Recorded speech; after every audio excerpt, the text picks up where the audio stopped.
السلام عليكم. أتمنى أن تكونوا بخير. خلونا نبدأ. في أعماق صحراء الجزائر توجد منطقة غامضة تعرف باسم سيفار.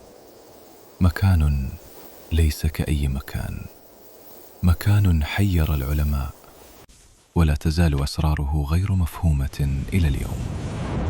على جدران الصخور رسومات غريبة لا تشبه أي شيء نعرفه، أشكال تشبه مخلوقات غير مألوفة، وأجسام يقول البعض إنها تشبه الأطباق الطائرة. فهل هي مجرد خيال لإنسان عاش قبل آلاف السنين؟ أم أنها دليل على شيء لم نفهمه بعد؟ هناك من يقول إنها أرض الجن، وهناك من يعتقد أن بشراً عاشوا هنا وتركوا وراءهم رسائل غامضة، لكن الحقيقة أغرب مما نتخيل. في يوم عادي في صحراء الجزائر، كان شاب من أبناء المنطقة يرعى أغنامه. الجو حار، الرمال تمتد إلى ما لا نهاية، كل شيء هادئ ممل مكرر. كان يمشي خلف غنمه يفكر في العودة إلى أهله، عندما سمع صوتا غريبا. استدار فوجد إحدى أغنامه اختفت. لا، لم تختف، وقعت في حفرة لم يرها من قبل، حفرة لم تكن هناك أمس. اقترب، نظر إلى الأسفل، رأى ظلاما كثيفا، ظلاما يبدو أنه لا نهاية له. نزل ليمسك الغنم، خطوة، خطوتان، ثلاث، والحفرة تضيق حوله، والظلام يزداد كثافة. ثم وصل إلى القاع. ما رآه هناك غير حياته للأبد. جدران الكهف مليئة بالرسومات، رسومات لا تشبه أي شيء رآه من قبل. كائنات برؤوس مستديرة، عيونها تحدق فيك، عيون واسعة سوداء، أجسام نحيلة، يدان طويلتان. كائنات لا تشبه البشر، كائنات تشبه ما نسميه اليوم الفضائيين. وفوق رؤوسهم أجسام طائرة، أطباق طائرة، رسومات لأجسام دائرية تطفو في الهواء، بعضها ينطلق كالصواريخ، بعضها ينير المكان بنور غريب. تخيلوا، قبل 20,000 سنة كان هناك من يرسم أطباقا طائرة. كيف عرفوا شكلها؟ وكيف عرفوا أنها تطير في السماء؟ لكن الأغرب، هناك رسم واحد لا يستطيع العلماء تفسيره، رسم لكائن ضخم، رأسه كبير جدا، عيناه واسعتان، جسمه يغطيه رداء طويل، وهو يقف وسط مجموعة من البشر. البشر حوله يركعون، يسجدون، يرفعون أيديهم إليه كأنهم يعبدونه، كأنه إلههم. الكائن يمد يده إليهم كأنه يباركهم، كأنه يمنحهم شيئا، ربما المعرفة، ربما القوة، ربما الحياة نفسها. العلماء حاروا، هل هذا إله؟ هل هذا ملك؟ هل هذا كائن فضائي؟ أم أن هؤلاء البشر كانوا يعبدون شيئا لا نعرفه؟ الأهم، أين ذهب هذا الإله؟ ولماذا تركهم؟ وماذا حدث للذين عبدوه؟ وهناك شيء آخر غريب جدا. انظروا إلى ملابس الناس في هذه الرسومات. نساء يرتدين فساتين طويلة، فساتين تشبه ما كانت ترتديه سيدات أوروبا في العصور الوسطى، فساتين ذات أكمام واسعة وتنانير طويلة وأحزمة عند الخصر. ورجال يرتدون أردية طويلة وأغطية رأس غريبة. بعضهم يرتدي ما يشبه الدروع، بعضهم يرتدي ما يشبه ملابس الكهنة. لكن كيف؟ هذه الرسومات عمرها 20,000 سنة. العصور الوسطى الأوروبية بدأت قبل 1500 سنة فقط، أي أن هذه الملابس ظهرت قبل ظهورها ب18,000 سنة. هل كان سكان سيفار يعرفون المستقبل؟ أم أن هناك تواصلاً غامضاً بين حضارات متباعدة عبر الزمن؟ بعد سنوات وصل الخبر إلى العلماء. في عام 1933 جاء المستكشف الفرنسي هانز لوت مع فريق من الباحثين. نزلوا إلى الكهوف، وما رأوه هناك جعلهم يصعقون. اكتشفوا أن هذه الرسومات عمرها ليس مئات السنين ولا آلاف السنين، عمرها أكثر من 12,000 سنة، بعضها يصل إلى 20,000 سنة.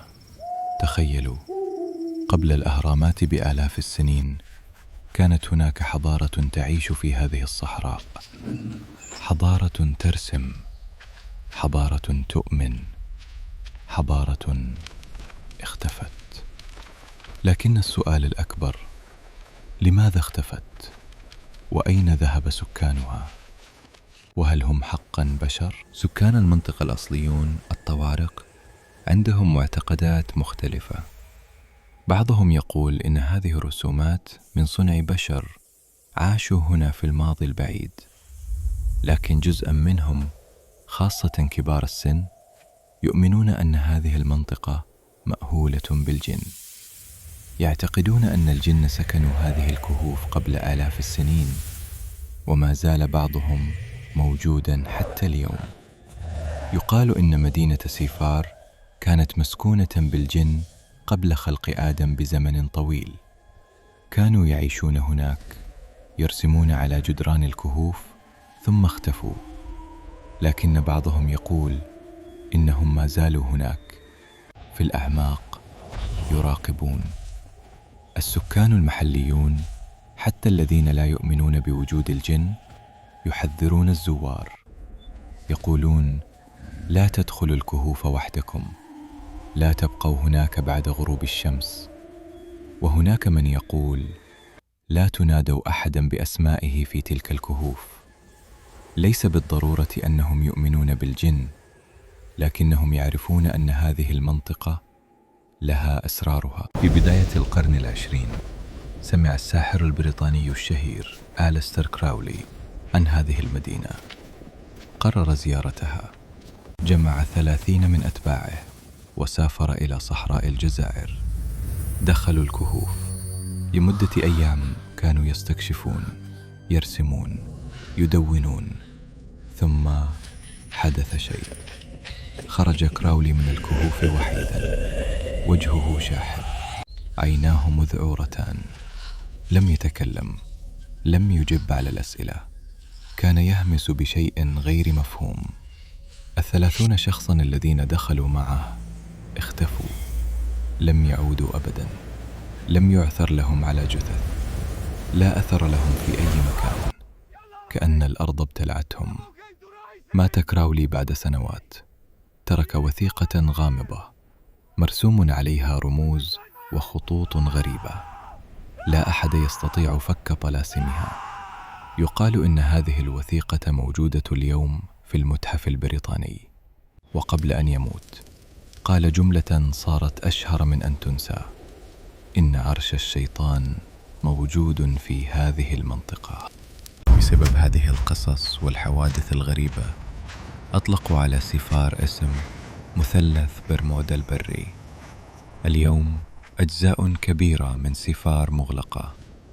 الجيش الجزائري يحرس المنطقة، حتى كبار المرشدين السياحيين يرفضون إدخال الزوار إلى وسط سيفار الشرقي.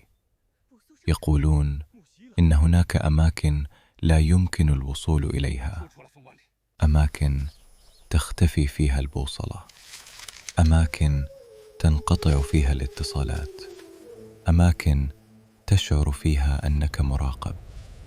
تروى قصص عن باحثين اختفوا، عن فرق استكشافية لم تعد، عن أشخاص دخلوا فلم يخرجوا.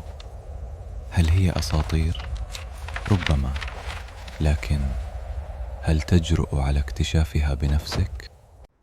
العلماء يقولون: لا تخافوا، هذه مجرد رسومات لحضارة بشرية عادية عاشت في العصر الحجري الحديث.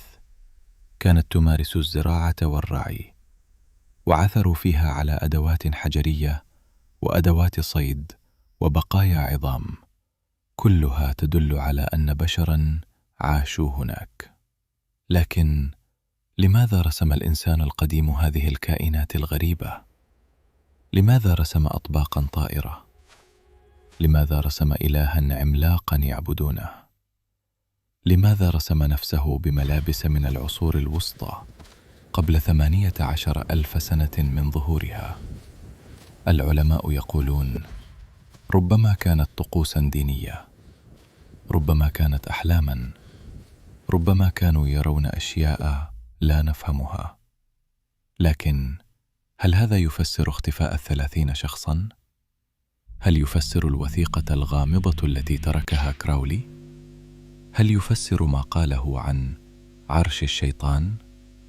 ربما لا. مدينة سيفار، أكبر مدينة كهفية في العالم، 15,000 رسمة، بعضها عمرها 20,000 سنة، أقدم من الأهرامات، أقدم من كل ما نعرفه عن الحضارة البشرية. لكن الأسئلة باقية. من هم الكائنات برؤوس المدورة؟ هل هم فضائيون؟ ما هي الأطباق الطائرة التي رسموها؟ من هو الإله العظيم الذي كانوا يعبدونه؟ كيف عرفوا ملابس العصور الوسطى قبل 18,000 سنة؟ أين ذهبوا؟ وهل ما زالوا هناك؟ السكان المحليون يقولون: لا تسأل كثيراً. بعض الأسئلة لا تريد إجابات، وبعض الأماكن لا تريد زواراً. في النهاية، هذه القصة ليست مجرد قصة تاريخية، إنها لغز لم يحل، سر باق في قلب الصحراء ينتظر من يكتشفه أو يبتلعه. شنو رأيك؟ الجن ولا فضائيين ولا حضارة ضائعة ولا شيء آخر؟ قولي رأيك في التعليقات، واشترك وفعل الجرس عشان تجيك القصص الغامضة أول بأول. والسلام عليكم.